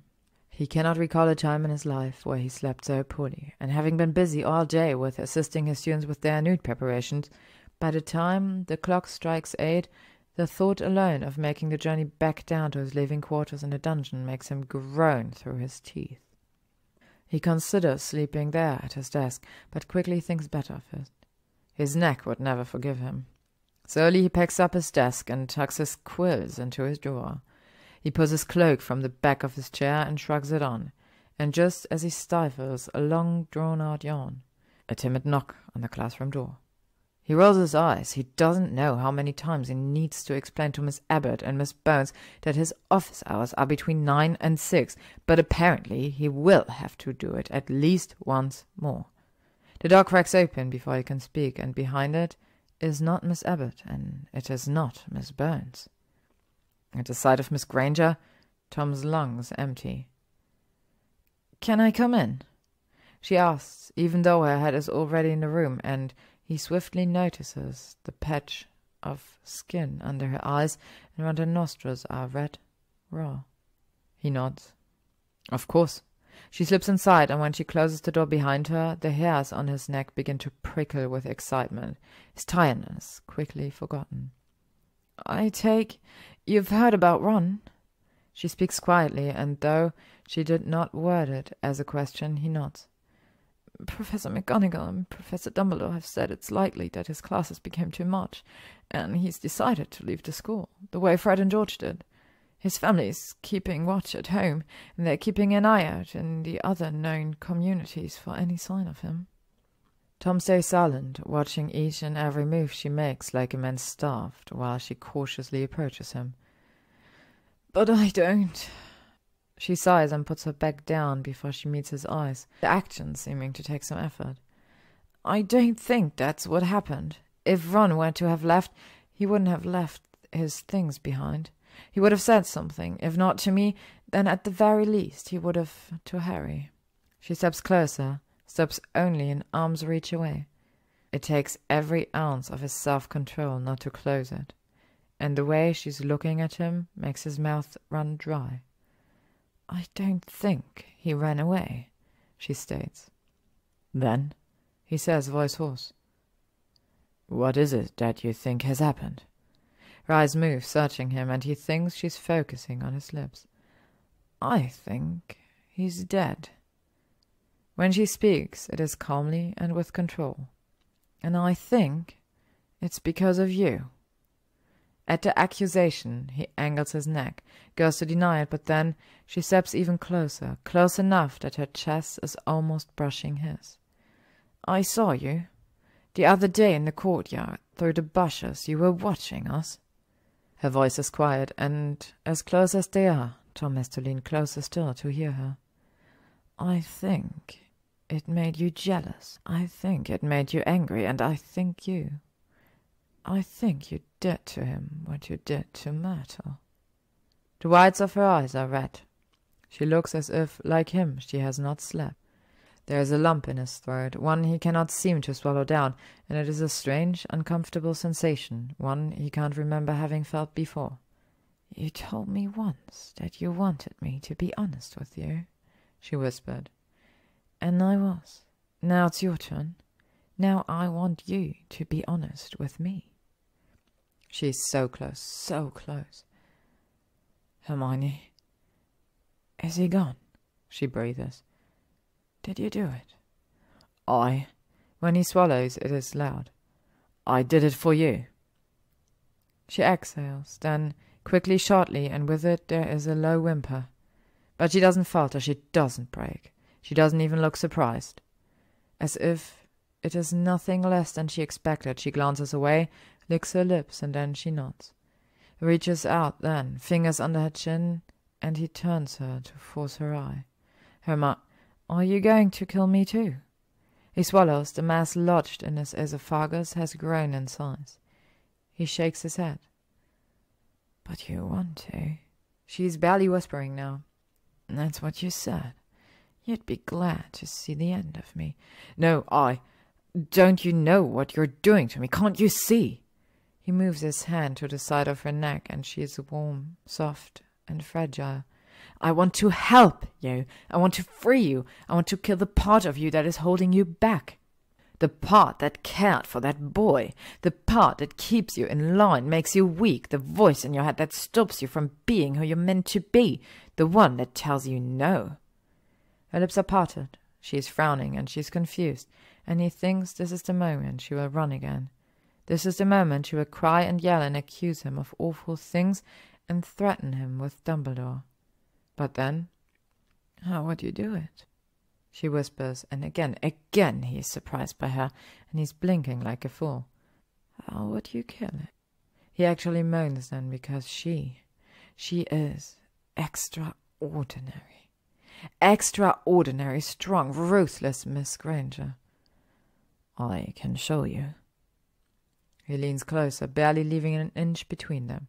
"But you have to choose it. You have to want it." She pulls her lip into her mouth, and when her teeth close around it, his breath catches. "Show me," she murmurs. He cannot help it. He cannot help the smile that grows on his lips. He cannot help it. He cannot help it. And then he kisses her. She makes a sound low in her throat, and it is hesitant. But she doesn't pull away. She doesn't pull away. She doesn't pull away. And just as he couldn't help kissing her, he doesn't make a conscious decision to push her back against the desk behind her and pull her flush against him. Her small hands tighten around his shirt, and the groans he makes then are rabid. He doesn't know what he's doing, but he knows that what he does mustn't be awful, because when he slides his hand under her t-shirt and up along the line of her waist, under the strap of her bra, she moans into his mouth. And then her legs wrap around his hips, and he's pressing against her, and she's warm and inviting. When she rocks her hips against him, he claws at the desk to stop himself from coming in his pants. And she is so beautiful, and tells her low, lost murmurs he has no control over. Mine, beautiful, extraordinary. The exposed skin of her thighs at the crook of her hips is softer than anything he could have ever imagined. Yet it is nothing compared with the wet heat of her center. With just a touch, it is like a switch. She bucks against him, she bites at his lip, her fingers pull at the roots of his hair, and the sounds she makes. He will never forget them, not ever, not for as long as he will live, and they are for him, and she is his. He's faintly aware of a series of intruding sounds, footsteps, the sounds of a door opening, but he doesn't stop. He doesn't think he can, until Miss Granger uses both hands to shove his chest back. He sees that her lips are pink, slightly swollen, and she is looking towards the doorway. He follows suit, and there in the doorway, like a bucket of ice water, is Dumbledore. He storms toward them in a fury, and he is not alone. There's a small crowd behind him, 4, maybe 5 others. They are all in a similar dark uniform, and they all have their wands raised, and Miss Granger, she does not look surprised to see them. She does not look surprised to see them. She is smiling. Hermione! She looks at him then, and no longer is she calm. She wipes her lip with the back of her hand, a show of wiping him away, and she is incandescent. "You will pay for what you've done," she hisses, and while she says it, the man advances, yet it is her he cannot look away from. "For the rest of your years, you will rot." He sees the pieces then. They are all there in front of him. He sees them, and yet he cannot put them together. He cannot do a thing, for he is failing. His stomach is plummeting the way it had the first time he'd slid down the pipe into the chamber, and he very nearly comes then and there in front of all of them at the sight of her. Because she is incensed, and she's not holding back any more. Marvelous, magnificent, ruthless Miss Granger. She's free, and he doesn't fight it when the Aurors pull him away, or when they bind his wrists behind his back. He doesn't argue or yell when he hears Miss Granger say, "I have the confession, Professor," because all the while he cannot take his eyes off of her. She's wild, unleashed. She's uncontained, at last, and it is because of him. She's extraordinary, and she's the last thing he sees. To be continued. Thank you for listening to today's chapter of Limerence by devdevlin, read by Alamex Mabella. If you would like to stay up to date on upcoming chapters and stories, you can follow me on YouTube, Spotify, AO3, Instagram, or Tumblr.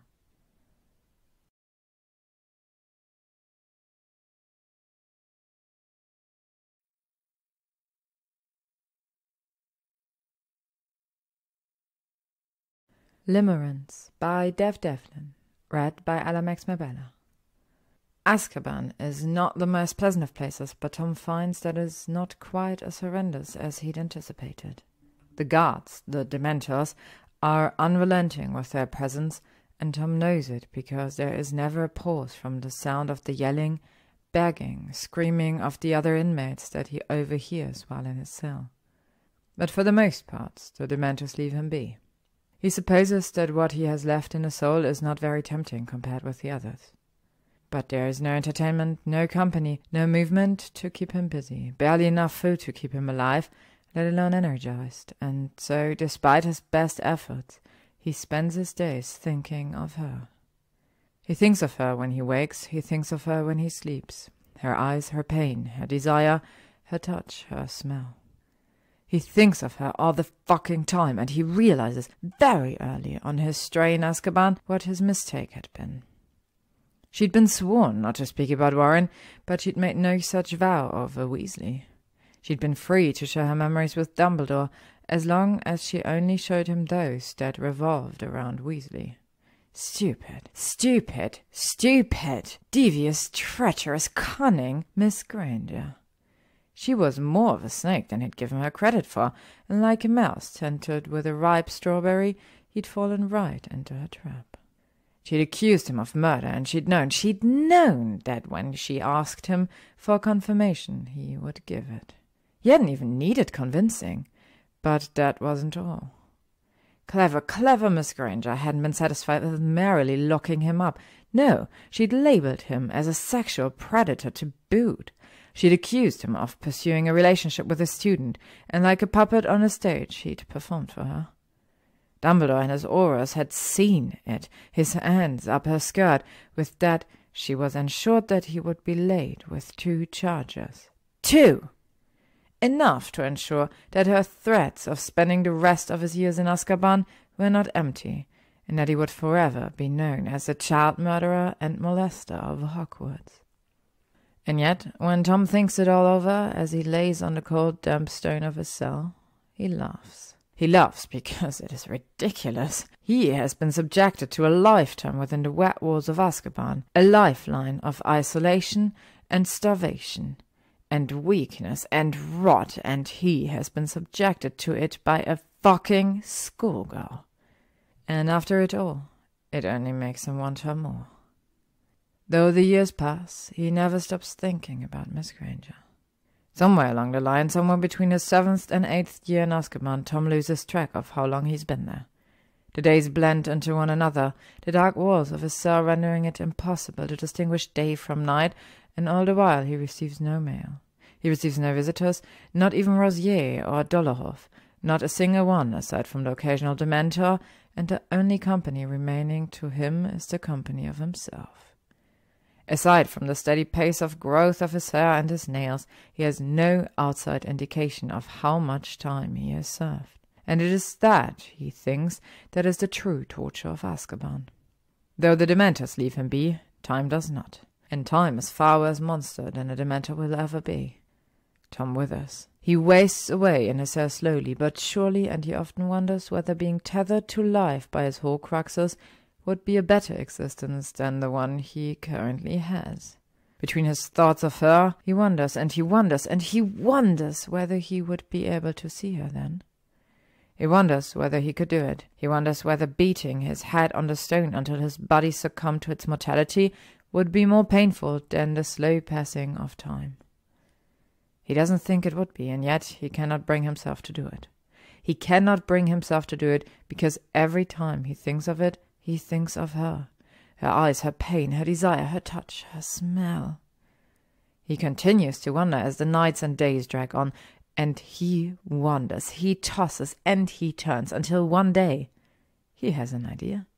It is a simple idea, not a complex one at all, one that is so simple that he thinks if she were in Azkaban, she would have thought of it years ago. It is simple, but he thinks, at a long last, that he has a way out. The Dementors pay him no mind, not during their rounds, not during the night, not during the day, and especially not during the feedings. That day, night, he doesn't know which, when they come to his cell to deposit the tray of diced, undercooked fish, Tom simply walks out. He slinks out of the cell past the Dementor who'd fed him, and past the one in the hall, and when he makes it down the winding stairs, he passes 3 more. They pay him no mind. He walks out as if they are blind, and they do not seem to care. He wonders briefly if they will notice his absence after a while. He may only have a quarter of a soul, but he is sure its presence must be detectable. But then, as he's had the thought, Tom decides that it does not matter. He doesn't need his freedom for long, just long enough to find her. Ruthless, cunning, brilliant Miss Granger. She may not have wanted him then, but she will want him now, he is sure. She has had years to stew, to toss and to turn, and what is it that they say? Absence makes the heart grow fonder. She will want him. She will want him, or else, this time, he will make her. To be continued. Thank you for listening to today's chapter of Limerence by devdevlin, read by Alamex Mabella. If you would like to stay up to date on upcoming chapters and stories, you can follow me on YouTube, Spotify, AO3, Instagram, or Tumblr.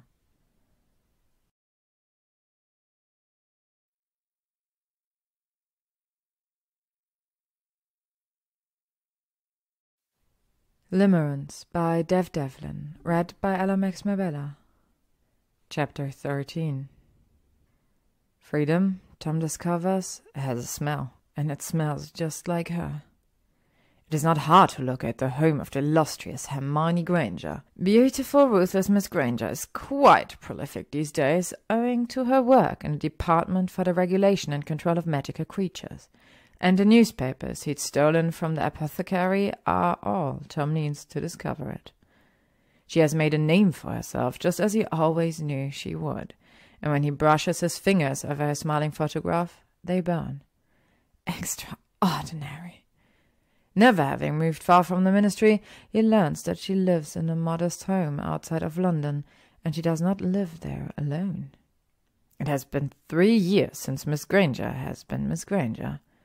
She's married now, and she is married to an animal, a large Bulgarian Quidditch player, a brute. The thought of it has bile rising in his throat, but it matters not, Tom thinks. They have no children, and a husband is not a problem that he cannot solve. When he arrives on the street front, the house is dark. All of the lights seem to be out, but when he ventures around into the backyard, he sees that there is a faint light on upstairs. She's here. He knows it. He tries the back door of the house, and he finds it is warded. They are strong wards, solid and thick, but it is he who had taught her to construct such wards, and it is with ease that they disintegrate under the wand he'd stolen with the newspaper. He enters, and the house is warm, decorated modestly. The furnishings are beige, boring, and they are accented with shades of red. His eyes, well accustomed now after years in the dark, have no trouble spotting the pictures on the wall. Family, friends, the occasional newspaper clipping. It tells that she is proud of her accomplishment, and in turn Tom feels the slightest burst of his own pride. Brilliant, Miss Granger, brilliant still, after all these years. The light spilling down from the upstairs is dim, and at the soft sound of footsteps echoing from the upper story, Tom's heart hurries. She is here. She is here. She is here. She is here. He knows it. He can taste it. He toes his way up the wooden stairs, and from the landing he sees that there is a slight shining from under a door. A bathroom, he suspects, and he keeps moving forward, towards the open door by the end. The light is on in the room it leads into, and it is clearly a bedroom. It feels like her. He enters without hesitation, and there's another room branching off, an ensuite, perhaps? He scans the room quickly. While he sees no sign of movement, he quickly spies 2 wands placed on the dresser. Tom snatches them both up. Foolish, foolish, Miss Granger. Victor! At the sound, Tom's chest constricts. Her voice is muffled and distant, coming from down the hall, back the way he'd come, and yet it is the same. It is the same as he remembers, and she's here. She is here. There is a series of thoughts from within the ensuite, and then in the door appears a man. Victor. He's easily twice Tom's size, and at the sight of a foreign man in his bedroom, the brute's eyes widen with shock. What are? Avada Kedavra! A flash of green, and then Victor falls loudly to the ground. Problem solved, and Tom can feel it in his bones. Her proximity has smelled her fire. He turns away from Victor, going to leave to find her, but then the bedroom door pushes open, and she leisurely walks in. Vict! She stops. A soft moan slips past Tom's lips when his eyes rake over her, and she's not the same as he remembers. She has aged considerably, at least by a decade, and the lines on her face are harder.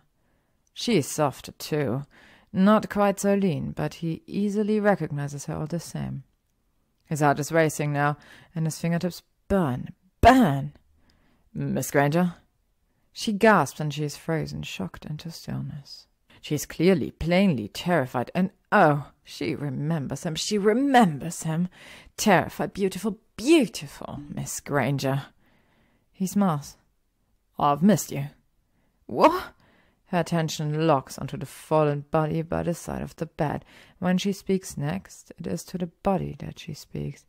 Victor? Tom licks his lips. You didn't visit, not once, he says, and he looks at Victor. And you didn't wait for me. You, Vic, no, this isn't, you're not. She is trembling now, and she closes her eyes briefly, clenching them shut. Victor!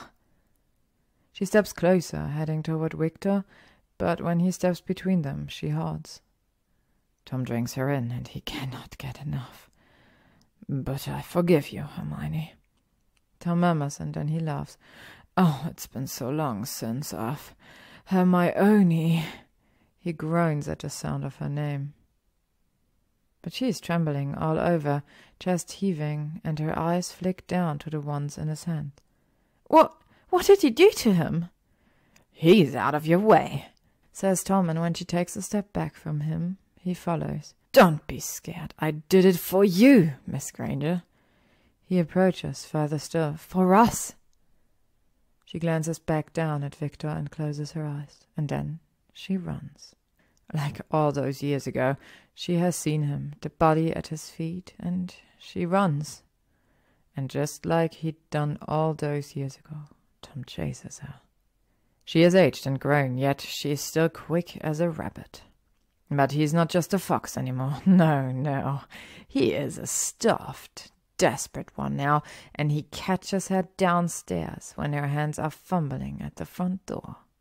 She fights him, yelling and thrashing and kicking back at him, but he has been hardened. Years locked in a cell have stripped him of his ability to feel minor pains, and he pulls her against him and turns her around without any trouble. He slams her back against the door, his hands big enough to grasp both of hers together over her head, and she screams. He presses his body into hers, stopping her thrashing, and closes in. "I'm a bit put out with you at the moment, Miss Granger," he confesses low into her ear. "Now would not be the time to be difficult." "Fuck you!" She kicks, her knee colliding dangerously close with his upper thigh, and he growls. "Get off of me, you monster!" "I don't want to hurt you. I only want—" "You will get nothing from me. You'll have to kill me. He didn't want to do this. He didn't want to, but she's stubborn as she's always been, and he thought it might come to it. The wand and the newspaper were not the only thing he'd stolen from the apothecary, and between his struggles with Miss Granger, he manages to reach into his pocket and pull out the small vial. The vial in one hand, and her hair in the other, he wrenches her head back by her hair and forces the bottle to her lips. "Drink up now, my love." He pulls harder, forcing her head as far back as her neck will allow, and it does not stop her from thrashing against him. "You'll feel so much better." He does not let up. He does not let her go until he knows that gravity has done its job and he has seen her throat move. When he lets her go, she splutters and coughs and spits and retches, and when she is done, she sobs and grips at her head. "No," she sobs. "No, no, I will never." He reaches out, gripping her chin once more. Her eyes are clenched shut. "Look at me, Miss Granger. Look at me." Her eyes crack open, and soon as they do, he feels her muscles begin to relax. She opens her eyes all the way, and when her eyes meet his, her brow furrows. She blinks, and she looks as if she's woken from a long nap and has forgotten where she'd fallen asleep. But then her features soften, and she breaks out in a smile. She smiles at him. She is smiling at him. "Tom," she breathes, and her voice is airy, euphoric, and at the sound of his name leaving her lips, he cannot help it. His hold on her becomes gentle, and he brushes her hair back from her face with his other hand, and she is warm, soft, and delicate, and she is all he remembered, and she is his now. His. She closes her eyes and sighs warmly into his touch, and she brings her hands to circle around his bony wrists. She whispers, and when she meets his eye, she licks her lips. "I didn't realize it before. I thought I hated you, but now I think I'm in love with you." In her eyes, the fire that was once there has burned out, and only ember remains. But he doesn't mind, he thinks. He doesn't mind because she is here in his arms. She is his, and she said it at last, at long last. She loves him. She loves him. It might be the potion, he knows. It might not be true. Not yet, at least. But over time, she will learn. She will learn to be happy. She has always been brilliant, extraordinary, and like everything else he has taught her, he will teach her to love him properly. But for now, only temporarily, this will have to do. And it is enough. The end. Thank you for listening to Limerence by devdevlin, read by LMX Mabella. If you would like to stay up to date on upcoming chapters and stories, you can follow me on YouTube, Spotify, Instagram, AO3 or Tumblr.